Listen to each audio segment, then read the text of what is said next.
Père éternel, ce matin, nous voulons te bénir et te rendre grâce. Nous sommes spectateurs de ta grâce. En fait, Seigneur, tu n'as pas changé, Seigneur. Tu es toujours le même. C'est nous qui changeons. Tu nous rappelles encore ce matin, Père, de placer notre confiance en toi. Alors que des hommes pourraient penser que c'est un Dieu qui est lointain, qui est vieux, nous, aujourd'hui, nous pensons toujours que nous croyons que la résurrection, c'est encore aujourd'hui, Seigneur. Merci. Merci, Seigneur, pour ces moments. Merci pour ce culte, ces louanges. Merci pour ces beaux témoignages qui racontent tes merveilles, Seigneur. Ah, je veux prier, Seigneur, te demandant ta grâce aussi maintenant pour ce message, que tu puisses nous parler, que tu puisses nous faire du bien, Seigneur, et que tu puisses parler à chacun des auditeurs. Nous te prions ce matin, Père, dans le nom du Seigneur Jésus. Amen. Amen. Voilà, bonjour à chacun, soyez les bienvenus et puis bonjour aussi à tous nos internautes qui nous suivent, que Dieu puisse vous bénir. Merci Seigneur pour ces beaux témoignages qui nous rappellent que Dieu est vivant. Amen. Et que Dieu, il agit encore aujourd'hui. Aujourd'hui, nous allons voir un peu la suite. La suite, il y a 3 semaines de ce que nous avons parlé, c'est-à-dire dans la place que nous devrions avoir et celle que Dieu et aussi voudrait nous donner. Et je voudrais vous rappeler donc ce passage que nous avons lu ensemble, que nous avons pris pour réflexion. Matthieu chapitre 19, verset 30. Plusieurs des premiers seront les derniers, et plusieurs des derniers seront les premiers. Nous avons parlé que dans ce texte beaucoup de choses. Et c'est vrai que quand on creuse ce passage et qu'on veut aller plus loin, on s'aperçoit que, et c'est vrai, que certains principes spirituels, pour ne pas dire universels, vont traverser toutes les Écritures. Et ce principe nous dit que les premiers deviennent les derniers et que parfois, les derniers deviennent les premiers. Je voudrais préciser, comme je l'ai dit la dernière fois, que lorsque la Bible elle parle de premier et de dernier, elle ne parle pas dans le sens, je dirais, de compétition ou même de comparaison, mais plutôt en termes d'importance, de considération et de perspective. Et le message que je vous apporte, il y a 3 axes de réflexion et nous avons vu la dernière fois le premier axe, c'est-à-dire ceux qui sont considérés comme les derniers peuvent devenir les premiers. Et dans cette notion-là qui est omniprésente dans toute la parole de Dieu, on voit des hommes et des femmes qui étaient considérés comme les derniers sont devenus les premiers. On a pris plusieurs exemples dans l'Ancien Testament d'hommes et de femmes qui étaient considérés comme des derniers et qui sont passés les premiers. On a parlé de Jacob et Ésaü, on a parlé de Gédéon, on a parlé aussi de David. Mais on va voir aussi, on l'a vu aussi, que même dans le Nouveau Testament, Jésus va faire la même chose, il va inverser ces choses-là et lui-même va mettre en avant les enfants. Amen. Et on a parlé aussi qu'il a mis en avant le centenier, et Jésus va même enfoncer le clou en disant même dans Matthieu, il est question que les collecteurs d'impôts, et même les prostituées, il nous est dit, vous précéderont dans le royaume de Dieu. Amen. On voit de derniers rejetés par la société, ils obtiendront la première place. Nous voulons, nous, être cette Église qui se tourne vers ceux qui sont considérés comme des derniers pour qu'ils puissent devenir des premiers. Amen. Et quand l'Église ne joue plus ce rôle, c'est-à-dire de se tourner vers les derniers afin qu'ils puissent être les premiers, ce n'est plus l'Église. C'est ce que nous avons vu ensemble la dernière fois. Et là, ce matin, je voudrais voir les 2 axes de progression et de réflexion, c'est-à-dire ici, le deuxième axe, ici, c'est une mise en garde. C'est une mise en garde pour ceux qui sont les premiers ou ceux qui sont déjà arrivés à un certain stade dans la vie chrétienne. Ici, ce que je voudrais accentuer dans ma réflexion, c'est un sérieux avertissement. Un avertissement où il nous est dit ici, dans le texte que je reprends toujours dans Matthieu chapitre 19 et au verset 30, plusieurs des premiers seront les derniers et plusieurs des derniers seront les premiers. Il est dit dans le texte plusieurs. Cela ne veut pas dire systématiquement, mais cela définit qu'aujourd'hui, ceux qui sont premiers, attention.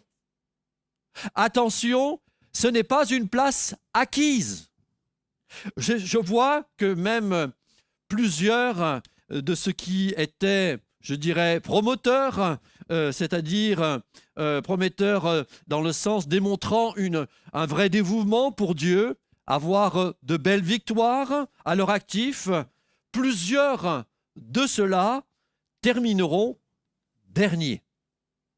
Et je le répète, c'est un sérieux avertissement que le Seigneur nous rappelle, que je prends également aussi pour moi-même, moi le premier. C'est-à-dire que plusieurs des premiers pourront passer en dernier. Et l'apôtre Paul va être témoin lui-même de cette réalité lorsqu'il va s'adresser à Galates. À Galates, voici ce qu'il est dit, Galates chapitre 5 et au verset 7. Vous courriez bien. Qui vous a arrêté pour vous empêcher d'obéir à la vérité? Vous courriez bien. C'est-à-dire, vous étiez bien. Vous étiez, je dirais, en tête de course. Il y avait de belles victoires que vous avez remportées par vous. Vous courriez bien, mais, il nous est dit le texte, qui vous a arrêté? Et ce matin, il y a peut-être des hommes et des femmes qui, vous avez été à un niveau dans la vie spirituelle, dans la marche avec Dieu, et aujourd'hui, vous qui courriez bien, aujourd'hui, vous êtes arrêtés. Bien sûr que vous êtes arrêtés ce matin, assis sur une chaise, mais quand je parle, c'est être arrêté spirituellement ou même tout simplement dans sa propre vie, être arrêté. Vous courriez bien, qui vous a arrêté? Et je voudrais prendre l'exemple d'un alpiniste, de cette illustration. Dans le sport extrême, il y a l'alpinisme. Et l'alpinisme, chaque année, dans le monde entier, il y a toujours, pour ne pas dire des dizaines, des centaines de morts. Et ce qui fait que l'alpinisme, c'est un sport très dangereux. Et l'alpinisme, j'ai regardé, on comptabilise environ, 80% des accidents mortels se passent non pas à la montée, mais à la descente. 80% des accidents s'effectuent dans la descente de la montagne. Ces alpinistes, voyez-vous, ils ont tout donné. Ils ont tout donné pour gravir la montagne. Ils ont été jusqu'au bout de leur-même. Ils ont même pris parfois des risques pour gravir la montagne. Et tous disent, moi j'en ai jamais fait, mais tous disent que lorsqu'ils arrivent en haut, il y a un sentiment de puissance et ils disent « Waouh, on l'a fait !» On l'a fait. Et à ce moment-là, on voit, ils immortalisent ces moments-là avec des photos et des selfies et tout ce qu'il peut y avoir. Et puis, une fois qu'ils sont en haut, il faut redescendre. Et les statistiques nous font remarquer que les accidents se produisent même dans les passages les plus faciles de la descente. Et même ça implique des alpinistes, même chevronnés, qui, justement, dans la descente, se tuent. Et les causes évoquées ici, lors de la descente, de ce qui fait ces failles, sont les suivantes. Le relâchement, le manque de vigilance, la fatigue, l'excès de confiance. On est arrivé jusqu'en haut, forcément, on va y arriver jusqu'en bas. Un alpiniste, a écrit ceci. Bien souvent, écoutez bien, bien souvent, la course commence au sommet. La course, elle ne commence pas en bas de la montagne, mais elle commence au sommet. Et je pense que dans la vie spirituelle, c'est la même chose. On remporte des victoires et c'est vrai qu'on a compris beaucoup de principes, on a compris les principes de la parole de Dieu, des principes avec Dieu, et là, la course commence. Mais la course commence, elle commence dans le début de notre conversion, mais la réelle course, elle commence lorsqu'on est en haut. Lorsqu'on a des années d'expérience avec Dieu. Lorsqu'on se dit, ça y est, maintenant je sais beaucoup de choses. J'ai fait beaucoup de choses avec Dieu. J'ai accompli beaucoup de choses. Et c'est lorsque nous sommes là-haut dans le sommet que la course commence. Et la Bible est remplie d'hommes et de femmes eux-mêmes qui ont atteint je dirais, des sommets sur le plan spirituel, qui faisaient partie des premiers et qui se sont retrouvés les derniers. Malheureusement, dans l'Église d'aujourd'hui moderne, on a notre palmarès, on entend, et peut-être vous avez entendu, c'est vrai, des hommes et des femmes qui sont tombés, loin de là de juger qui que ce soit, et même des hommes de Dieu, et je m'en garde de cela, de ces hommes qui sont tombés, encore plus que jamais, mais je comprends que la course, elle commence non pas en bas de la montagne, mais lorsque nous sommes en haut. Lorsque nous sommes au sommet. Lorsque nous pensons que nous avons atteint beaucoup de choses. C'est là, à ce moment-là, qu'on aura tendance un petit peu à se relâcher. Et c'est à ce moment-là que lorsqu'on se relâche, qu'on devient une proie facile. Oui, c'est un sérieux avertissement. Terminer la course, mes amis, mes frères, mes sœurs et internautes, ce n'est pas une option. C'est une nécessité. Sachez, mes amis, que nous servons tous le Dieu de l'achèvement. Amen. C'est le Dieu de l'achèvement. C'est le Dieu qui, justement, lorsque nous le voyons dans Genèse chapitre 2, au verset 2, c'est ce Dieu qui nous est parlé à la création. Donc Dieu acheva au 7e jour son œuvre qu'il avait faite.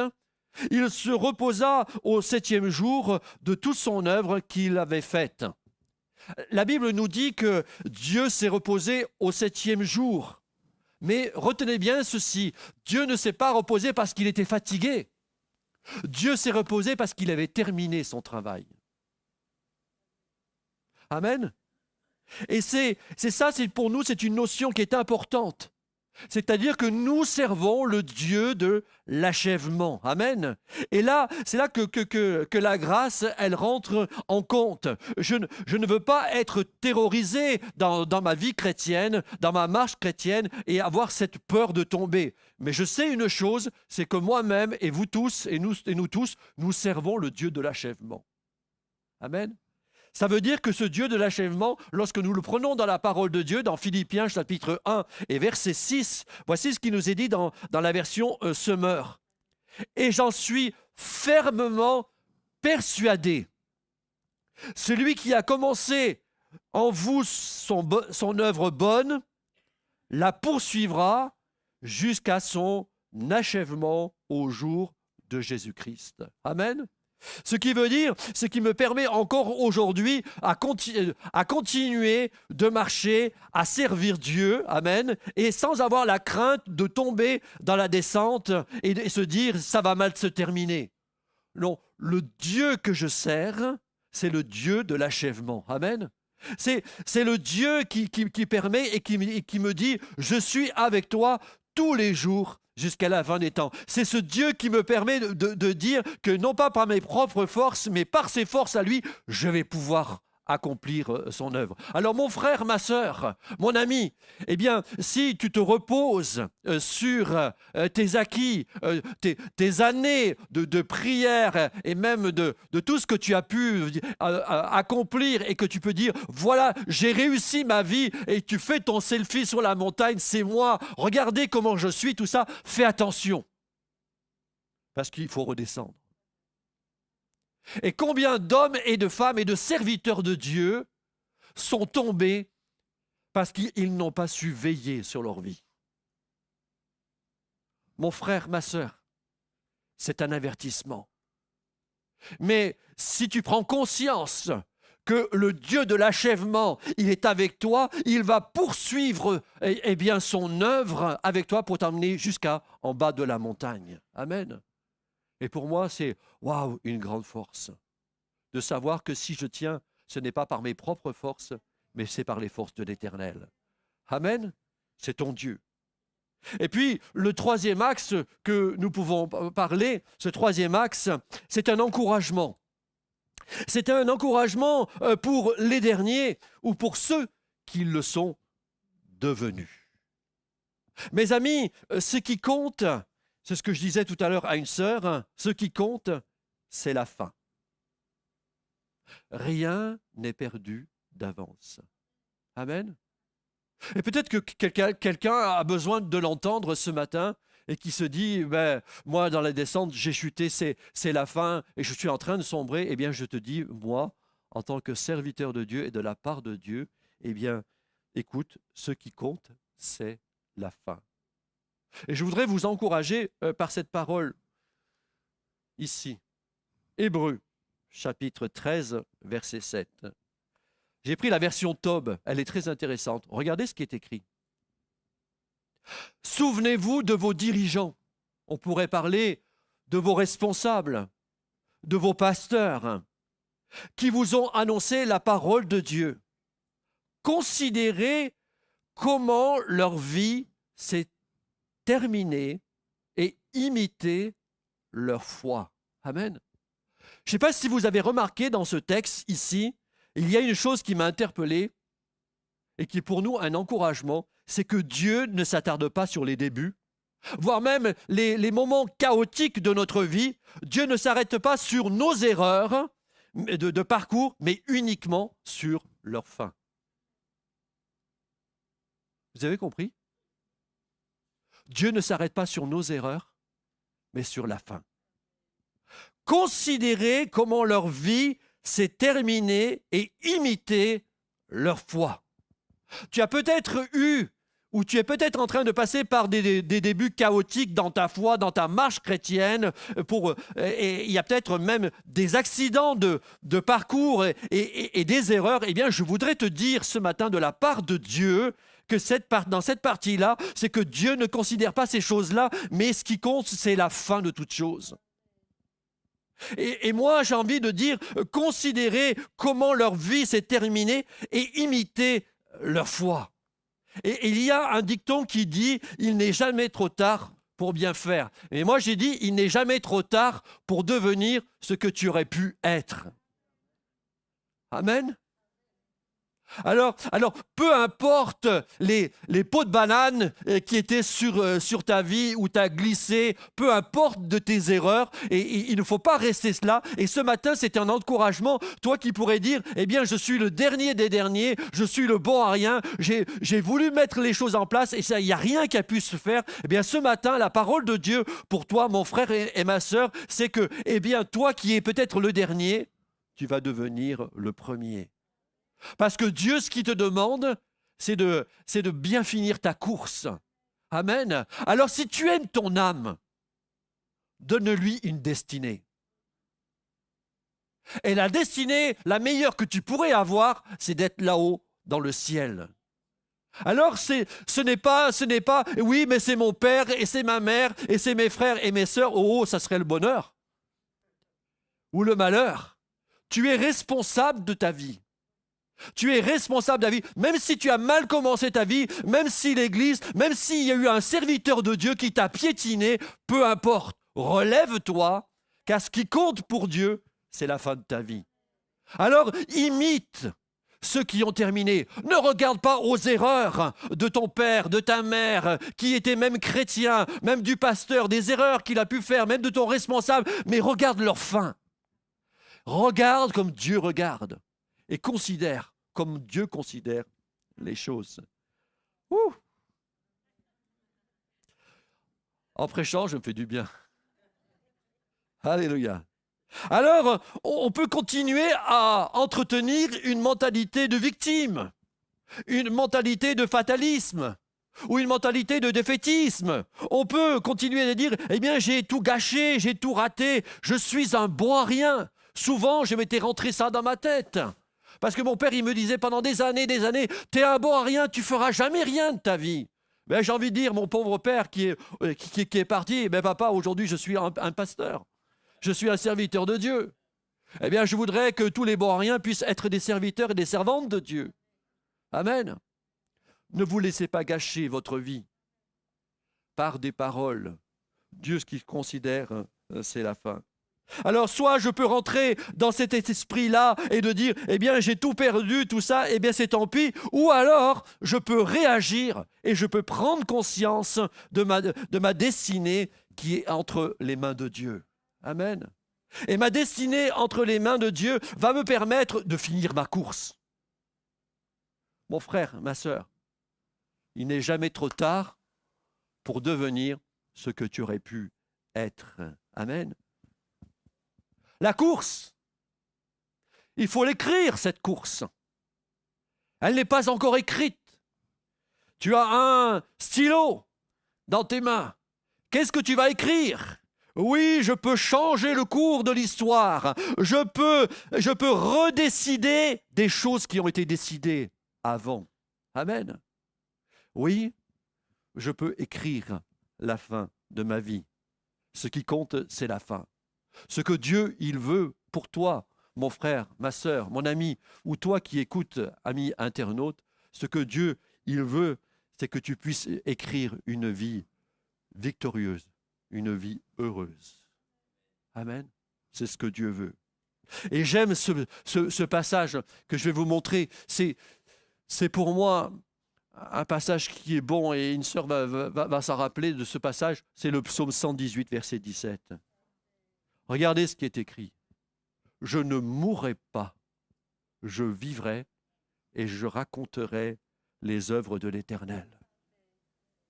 Alors, oui, tu as dérapé. Oui, tu es dans la descente. Oui, tu es blessé. Et tu dis, c'est fini. Les secours ne viennent pas, mais mon secours, il est là-haut. Mais d'où me viendra le secours ? Mais le secours me vient de l'Éternel. Amen. Il me vient de l'Éternel. Oui, je ne mourrai pas. Je ne mourrai pas. Je ne veux pas rester sur mes échecs. Je veux me relever. Je ne mourrai pas. Je vivrai et je raconterai encore les œuvres de l'Éternel. Amen. Quelle puissance! La confession a une grande importance dans la vie du croyant. Oui, je ne mourrai pas. Amen. Ce sont les paroles, les axes de réflexion sur les paroles de Jésus que nous avons vus ensemble. Matthieu, chapitre 19, verset 30. Plusieurs des derniers seront, les derniers. Plusieurs des premiers seront les derniers et plusieurs des derniers seront les premiers. C'est ma réflexion. Ce sont mes 3 axes de réflexion. Et je voudrais conclure. Et j'appelle les musiciens à venir sur le devant. Écoutez bien, ils vont venir, ne vous occupez pas d'eux, ils sont beaux, ils sont tant mieux, tout ça. Mais ce qui est intéressant, ce matin aussi, c'est la parole de Dieu. En conclusion, mes amis, écoutez bien, je ne peux pas y arriver seul. Et si aujourd'hui je suis dans les premiers, parce que j'ai fait beaucoup d'expériences dans ma vie, dans ma marche chrétienne, et que j'ai eu même des belles victoires, eh bien, je ne peux pas la terminer seul. Tu dois le réaliser, et nous devons le réaliser. Je ne peux pas aussi être seul pour écrire la fin de ma vie. Et peut-être que vous êtes considéré par la société ou même votre entourage comme le dernier des derniers. Eh bien, ce matin, la solution, elle est en Jésus.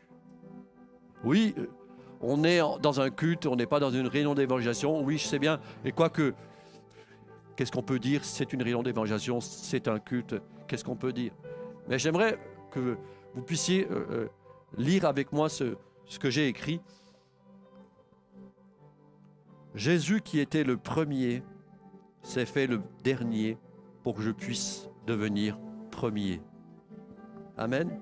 Jésus qui était le premier s'est fait le dernier pour que je puisse devenir un premier. Voyez-vous, mes amis, Jésus dans l'univers, il était le premier. La Bible nous dit que Jésus, il était le Seigneur des Seigneurs. La Bible, elle nous dit que son trône est au-dessus de tous les trônes. Mais Jésus lui-même, il était le premier et la Bible nous dit qu'il a accepté d'être et de devenir le dernier.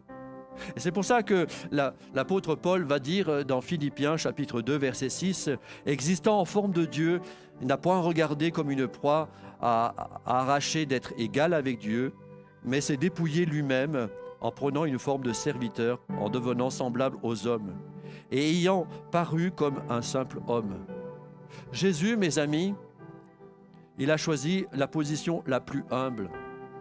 La Bible nous dit qu'il est né dans une étable. Jésus avait des parents ordinaires. Il n'y a rien de royal dans tout ça. Il était même dans un petit village appelé Bethléem. Rien de royal non plus. Mais voyons dans les Écritures une chose, c'est que Jésus lui-même, il est allé rejoindre toujours ceux qui étaient considérés comme des derniers. C'est-à-dire des gens sans importance. Et la Bible nous dit qu'il était toujours là pour rejoindre ces gens sans importance, ces gens qui étaient laissés et qui étaient considérés pour tous les hommes comme des derniers. Il est venu vers eux. Et parce qu'il a fait ça, parce qu'il a accepté sa position, parce que la Bible nous dit que parce qu'il est mort sur la croix pour que je puisse devenir un premier, alors la Bible nous dit que dans la suite, c'est pourquoi aussi Dieu l'a souverainement élevé.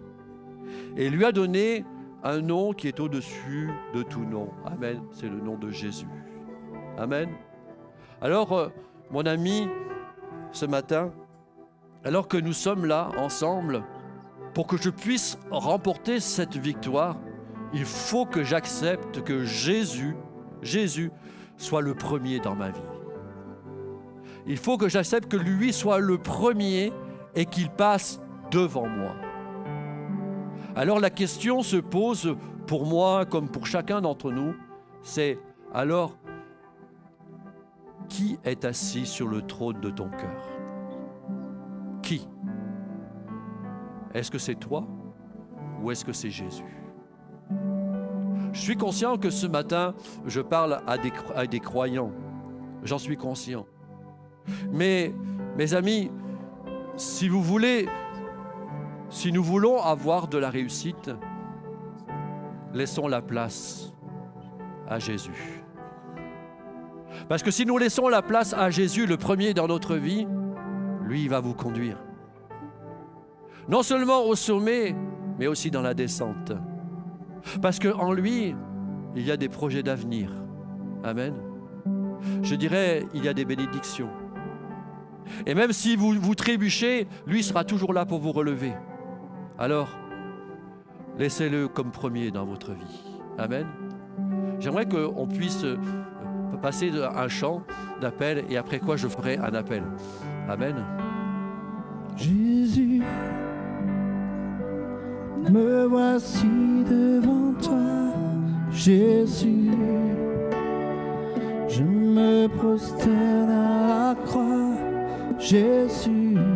Alors on va peut-être tous se lever. J'ai tellement besoin de toi. Vous avez besoin de lui? Pour continuer le chemin de la vie, Jésus. Me voici devant toi, Jésus. Je me prosterne à la croix, Jésus. J'ai tellement besoin de toi pour affronter le chemin aujourd'hui,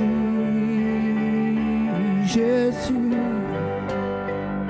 Me voici devant toi, oh Jésus. Je me prosterne à la croix, oui Jésus. J'ai tellement besoin de toi pour continuer le chemin de la vie, Jésus.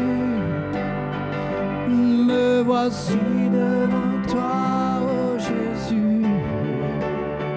Je me prosterne à la croix, oui Jésus. J'ai tellement besoin de toi pour affronter le chemin aujourd'hui. Alors que nous sommes tous ensemble ce matin, ce message vous a peut-être interpellé. Peut-être que vous êtes là-haut dans les sommets et vous avez reçu cet avertissement. Fais attention, mon ami, parce que la descente peut être dangereuse.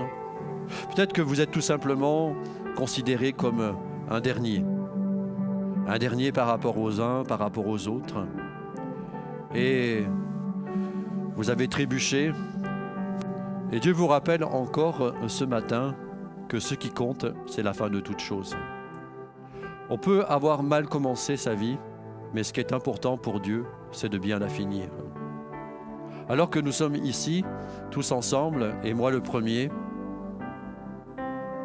je ne ferai pas forcément un appel personnel, mais je crois que moi-même aussi, je veux me présenter devant Dieu en disant, Seigneur, aide-moi. Je veux te passer en premier dans ma vie. Parce que je veux bien finir ma course, Seigneur. Et je suis conscient qu'il y a des enjeux et je ne veux pas me dire, sinon j'en serai dans l'orgueil, moi je tiendrai jusqu'au bout. Si aujourd'hui je suis là encore en tant que serviteur et vous tous en tant que frères et sœurs, c'est parce que, eh bien, vous tenez par la grâce du Seigneur. C'est lui qui le fait et rien d'autre. Sans toi, nous ne pouvons rien faire. Alors j'aimerais que nous puissions prier et que nous puissions laisser Jésus en premier dans ma vie. Ça veut dire que si Jésus est en premier dans ma vie, c'est lui qui me pilote, c'est lui qui me conduit. Non pas parce que non seulement ce que j'ai envie de faire, mais ce que Dieu veut faire, lui. Et être simplement le spectateur et ce qu'on peut dire dans la Bible, le serviteur de Dieu. Être au service de Dieu. Et nous sommes tous des serviteurs et des servantes de Dieu. Mais pour cela, il faut laisser Jésus en premier dans notre vie. Alors on prie ensemble. Prie avec moi. Mon Père Céleste, nous voici devant toi. Tu vois, Seigneur, tous ces hommes et ces femmes qui sont là debout, qui sont en attente vers toi. Nous reconnaissons, Seigneur mon Dieu, que sans toi, nous ne pouvons rien faire. Et Seigneur mon Dieu, dans notre vie, peut-être que nous avons eu des moments chaotiques, que nous n'avons pas été à la hauteur vis-à-vis de ta parole, vis-à-vis de frères, vis-à-vis de sœurs, vis-à-vis de serviteurs de Dieu ou de responsables, je ne sais pas, et que nous avons failli à certaines choses qui nous a fait trébucher. Aujourd'hui, Seigneur, nous voulons te demander pardon, Seigneur. Mais Seigneur, ce que nous te demandons, Père, car nous avons vu à travers les textes que ce qui compte, Père, c'est la fin de toute chose. Alors je te prie, Seigneur mon Dieu, pour la fin de ma course. Je te prie, Seigneur mon Dieu, pour la fin de la course de mes bien-aimés qui sont ici, Seigneur. Pour que tu puisses, Seigneur, passer devant. Seigneur, passe le premier. Parce que nous reconnaissons, Seigneur, pour que nous puissions être premiers, tu t'es fait dernier. Et tu nous as ouvert, Seigneur, par la croix, le chemin par excellence pour aller au ciel. Mais Seigneur, tout seul, nous ne pouvons pas y arriver. Et Seigneur, la Bible dit que toi, tu es le bon berger. Alors Seigneur, mon Dieu, eh bien, c'est les brebis qui suivent le berger. Et nous sommes tes enfants et nous te demandons, Père, de passer devant, Seigneur. Passe en premier dans ma vie. Passe en premier dans la vie de tous ces bien-aimés qui sont ici, Seigneur mon Dieu, et que tu puisses nous conduire, que ce soit dans les sommets, que ce soit dans les descentes, que tu puisses toujours nous conduire plus près de toi, Seigneur. Seigneur, nous te confions nos vies encore ce matin et nous te remettons. Nous ne voulons plus ressasser nos échecs, nous ne voulons plus tomber dans le côté défaitiste des choses, nous ne voulons pas proclamer des choses mauvaises sur notre vie, mais nous voulons proclamer, Seigneur mon Dieu, qu'avec toi, tout est possible. Alors tu nous redonnes de l'espoir ce matin et nous croyons que maintenant tu vas te manifester dans le nom du Seigneur Jésus. Dans le nom du Seigneur Jésus. Alléluia.